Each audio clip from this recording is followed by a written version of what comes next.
on the right track, I'm finally found. You need some soul searching, the time is now. All I need is one mic.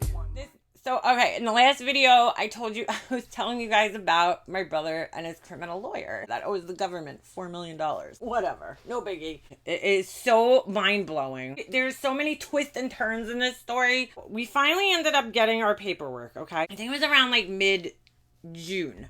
And the next step was that we had to sign this thing called the oath as executorship. I was so tense during this time. It took 2 months for them to finally get like all the signatures and all this other shit settled. Okay. Things work very, very, very slowly. When you have to depend on attorneys, they are the slowest people in the world. And, you know, you also have to remember that, like, you know, you're not their only client. They have other cases and other clients. And these attorneys are constantly going on vacations all the time. It's like every other week, they're on vacation for a week. And it's like, oh my God, you gotta wait. It's crazy. Everything goes so slow. And it was already held up enough. I went through my first Mother's Day, Easter, without my mom. And because things had gotten to such like a tumultuous point with my family, nobody was even there for me. Like at all. I don't even want to get into it. My mom's first birthday now is coming up, okay? Mom has this cousin who passed away, and his wife is very religious, and her sister, I think, is a nun. And so, you know, they're very religious. And so my mom's birthday is July 30th, okay? So a couple of months prior, my mom's cousin called me up, and she told me that her mom requested this mass, okay, in honor of my mom on Fire Island. If you guys don't know what Fire Island is, it's like, that's where Long Islanders go to vacation. Like, you know how like they have the Jersey Shore? Fire Island is like our Jersey Shore. It's not as like elaborate. We don't have the whole boardwalk and everything, but like that's where real Long Islanders go to staycation in the summer. All the rich people from the Manhattan go out to the Hamptons, and all like the regular Long Island people, we go to Fire Island. You have to take a ferry and everything to get there. My mom's cousin has a house on Fire Island, and we used to go there, you know, in the summer at least once a year, and everybody would get together and we would have a really good time. And, you know, when her husband passed away, her and my mom got close because, you know, they bonded being widows and stuff. And, you know, we hadn't been to Fire Island in a really long time. She kind of stopped having us there, you know, because it's hard. It's hard to do things when your husband's not around anymore. You know, she finally had gotten back into it. I think like the year before my mom got sick, she finally like was opening up her house again and having everybody come and whatever. So, you know, she wanted to do this mass for my mom in honor of my mom on her birthday at this church on Fire Island. Her daughter called me up and asked me, you know, how I would feel about that. And of course, like, listen, I've told you guys this, I think, but I'm not really religious. Like, I don't find comfort in religion. You know, yes, I'm Catholic, but, you know, I was baptized and confirmed Catholic. Much after I did my confirmation, we stopped going to church. We never went again. It's not that I don't believe in God or anything. It's just that, I don't know. I don't agree with a lot of the beliefs of the Catholic Church, put it that way. I am spiritual and I do believe there's a God. I just don't find it necessary to go to church. I don't find comfort in that. A lot of people use religion in my own family sometimes as a crutch. When they don't want to deal with things or they don't want to take responsibility for things, you know, they will use religion and just tell you, you know, pray to God. And we're responsible for ourselves. That's my belief. I just don't find comfort in it. If you do, you know, more power to you. I respect people who are religious. I'm just not. So when my cousin told me about this, she asked me how I would feel about the rest of the family coming to this service. I was like, you know, to be honest with you, I don't want to be around them. I really appreciate what she did and what her mom was doing. Like, I really do. I really think it was such a sweet thing to do. The whole idea behind it was it was a very, very nice thing for them to do, and I really appreciate it. It was a very nice gesture, but I just didn't want to be around. I'm not going to sit in church and watch these people cry their fake ass crocodile tears for my mom. I just didn't want to be any part of it. I basically politely declined the invitation and just told her, I just don't feel comfortable being around them, and I would never want you to, you know, be like, oh, you guys can't come because Leanne is here. They are more religious than I am. They'll probably find more comfort in that than I would. So, you know, so her birthday was approaching. If I was talking to everybody, I would have went. It's just that like there's all this tension right now. I haven't spoken to them, you know, or whatever. I have spoken to them. It just hasn't been good. I know everybody's going to be drinking after church, and it's just not a good idea. I don't want to be around these people. I'm done with them. So I declined their invitation. But knowing that that was coming up, yeah, it's upsetting to me because I'm like, all these assholes are going to be sitting there. And my mom just got completely lost in this whole entire thing. Like, her feelings still mattered to me even though she wasn't here. And I feel like I was the only one who felt that way. No matter what, like, her feelings still matter to me. I would have been so upset with the way things turned out. And I think about that all the time. I still to this day think about it, how upset my mom would be. So right before my mom's birthday, they finally got all this paperwork in. I go to my attorney's office and I had to sign this thing called the oath of executorship, okay? You're, you know, promising to carry out these duties in a timely fashion and be honest and fair and all that, you know, shit, right? I signed mine. I had no idea what was going on with my brother. I figured, you know, my attorney will let me know. So I go to my attorney's office a few days before my mom's birthday. And I signed this oath of executorship, okay? And I think I explained this in another video, but I'll just reiterate. You can't do anything as far as being an executor without these letters of administration. I'm going to call them the letters just to make it short. Had to wait to get those letters. You can't do anything without these letters, okay? You can't collect money, you can't open a bank account, you can't sell the house. You need to have these letters. You know, so my attorney tells me that once this oath is handed in, the letters should be issued very shortly after that. In the meantime, they did send, I got something in the mail that, you know, basically like told you how to prepare to be an executor and all this stuff. Like, I couldn't believe I had gotten this far. It's July 24th. Now, my mom's birthday is the 30th. So it's July 24th. Oh God, here we go. It's a couple of days before my mom's birthday. I got this email from my brother. I'm going to read it to you guys. Hi, Liana.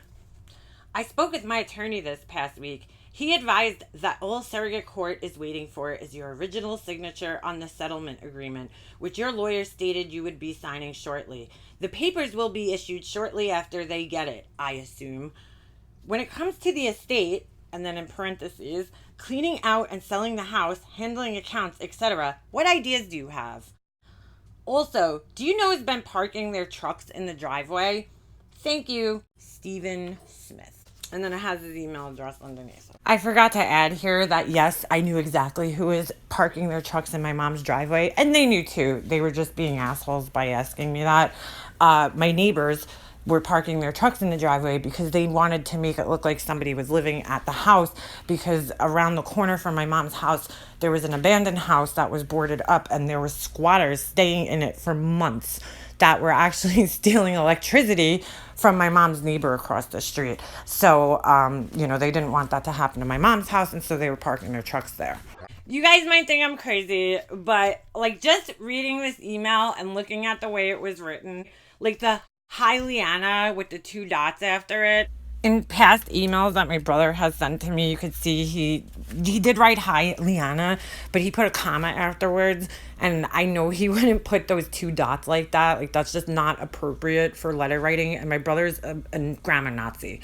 My brother would never write a letter like that. I was like, this doesn't even sound like my brother. There was just something about it. I know it's like this short email. The way it was like punctuated, I just felt like it's not his vernacular. Let's put it that way. The last letter I had gotten from him, that one sounded more like he wrote it like his vernacular. Like this whole question, like when it comes to the estate, what ideas do you have? Like, I just feel like that was such like a leading question. It was like a used car salesman. It's like when you walk onto a car lot and the salesman comes up to you and they're just like, so what are you looking for in a car? And it's like, you're gonna tell them and then they're gonna tell you what you need. I felt like it was like a very leading question. I once in my life, many moons ago, was a telemarketer. I sucked at it because I'm not a good salesperson whatsoever. That's like a cold sales tactic. That's what it reminded me of, because when I did this like telemarketing, they would tell you to do things like that, like ask questions and then like basically tell the person what the answer is. It's like you're giving them a choice, but you're really not.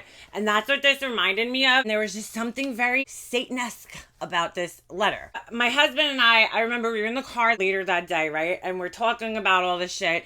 And my husband's like, wait, read me the email again. Because I'm telling him that I really feel personally like my brother didn't write this email. And he's like, read the email to me again. So I go on my phone. So I just like quickly typed his email address in. Let's just say his name was Steven. His email address was stevesmith@gmail.com. So I typed his email address in really quick. Up pops 2 emails, but they were the old emails that he had written to me. The one email that he wrote to me back when he thought he was going to be the executor. The other email was the email that he had written to me where he's like threatening that, you know, the house is going to explode and go into disrepair without him paying the bills that he wasn't paying to begin with. So I'm like, that's weird. Where'd the email go? I'm on my phone. I back it up a couple of letters. And all of a sudden, the email pops up. And I'm like, wait, that's so weird. Why didn't it come up? And I look at the email and I'm like, holy shit. This is a completely different email address. This isn't his regular email address. This email was sent from an account that was StephenJSmith@gmail.com. So his regular account was SteveSmith@gmail.com. The new account was StephenJSmith@gmail.com. Why would you send this from a different email address? That's so weird. Okay, so now I got that, and then the fact that I could tell that this isn't written by my brother. What's going on here? We already know what's going on. Satan. This whole email reeks of Satan. Everything about it. Why would he make a new email address? It's so like inconvenient. Now you have to tell all your friends and all your contacts that you have a new email address? Like, I don't know. Why? Now, one could be like, oh, maybe he wanted an email specific for the estate. Yeah, but no. Not with these people. Yeah, I don't think so. Very strange that he started a new email address. I had a very strong feeling that this was like already not going good, okay? So I write back to my brother, and I wanted him to know that you're not going to push me around. You guys pushed me through the funeral. You took advantage of my vulnerability because I was exhausted and just stressed out. You guys took advantage. It's 8 months later now. I'm a little bit more with it, and you're not going to push me or bully me through this. And you're not going to rush me through it either. This is my grief process too. I write back to him, okay, and I'll show you guys. I said, Steven, I'm sorry. I got your email and met with my lawyer today to sign the oath for executorship. According to my attorney, they will issue letters as soon as that's received. As far as the house goes, since Mommy specifically has told me and others, like Aunt Dana, she would be really upset if we just did an estate sale. I think it's best if we both sit down and go through the house, see what's what, and then if there's anything we'd like, and then have an estate sale. I still have some stuff in the house that belongs to me, and I would like to retrieve it before we let strangers rummage through it. Then I assume we will have to discuss what the next step is as far as selling the house goes.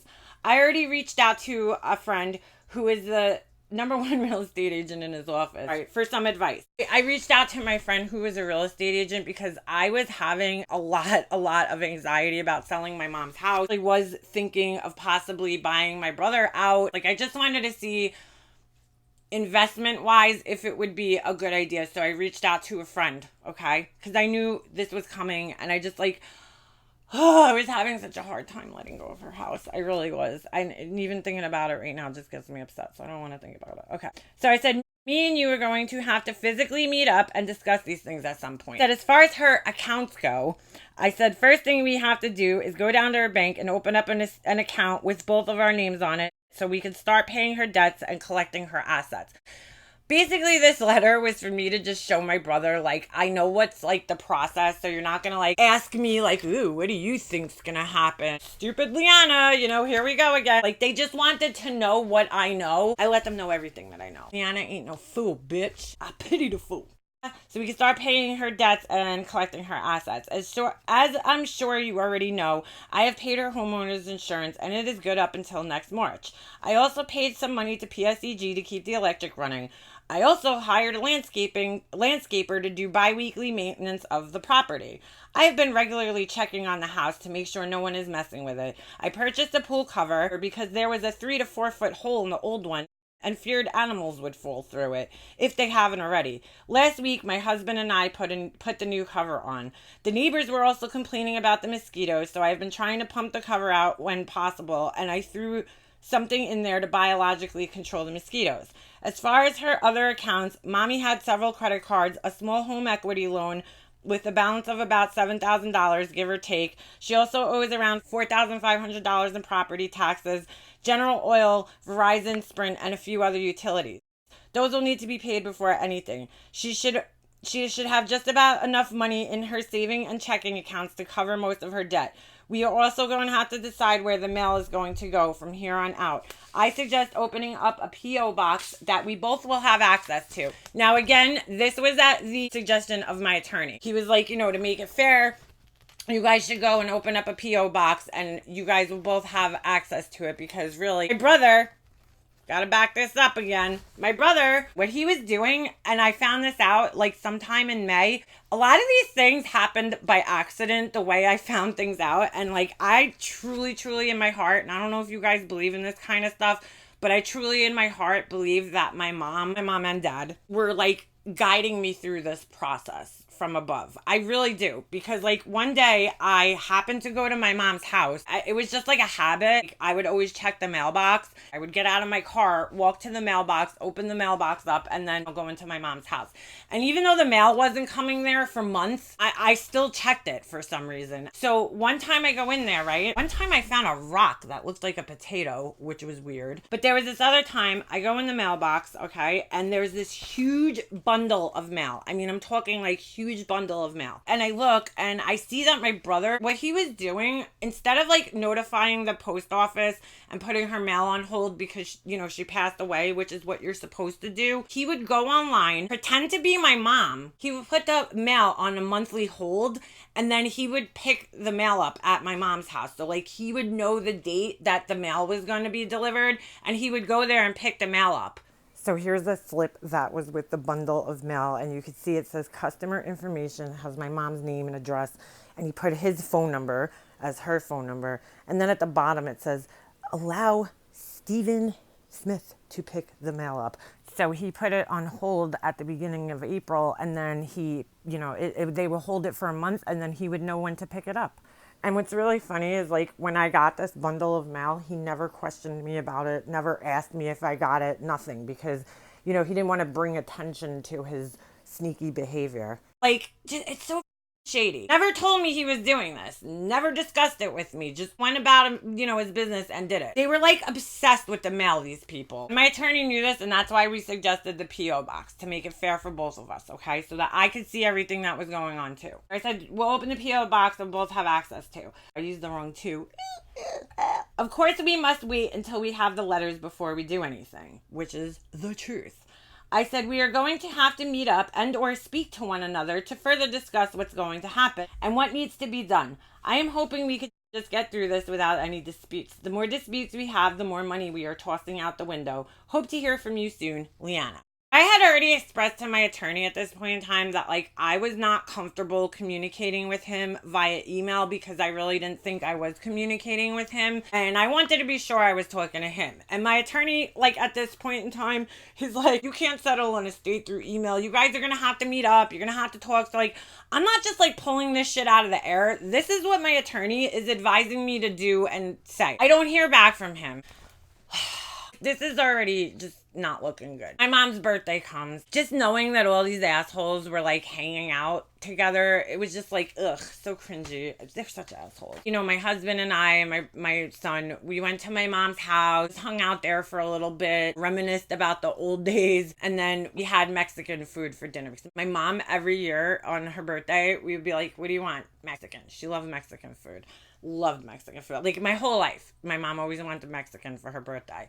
Dude, such a sad, it's so sad. And especially to know, like, I don't know. I would just sit there on these holidays and just be like dumbfounded. Like when my dad passed away, when his birthday came or the anniversary of his death came, like we were all together. I just can't believe that things got to this point where like where they are. Sad. Because I know my mom would be really hurt to know how things ended up. She would be really, really, really upset. Anyway, so my mom's birthday comes and goes, okay? And then the next day, which was a Sunday, I believe, at 10:51 p.m., I get an email again from my brother.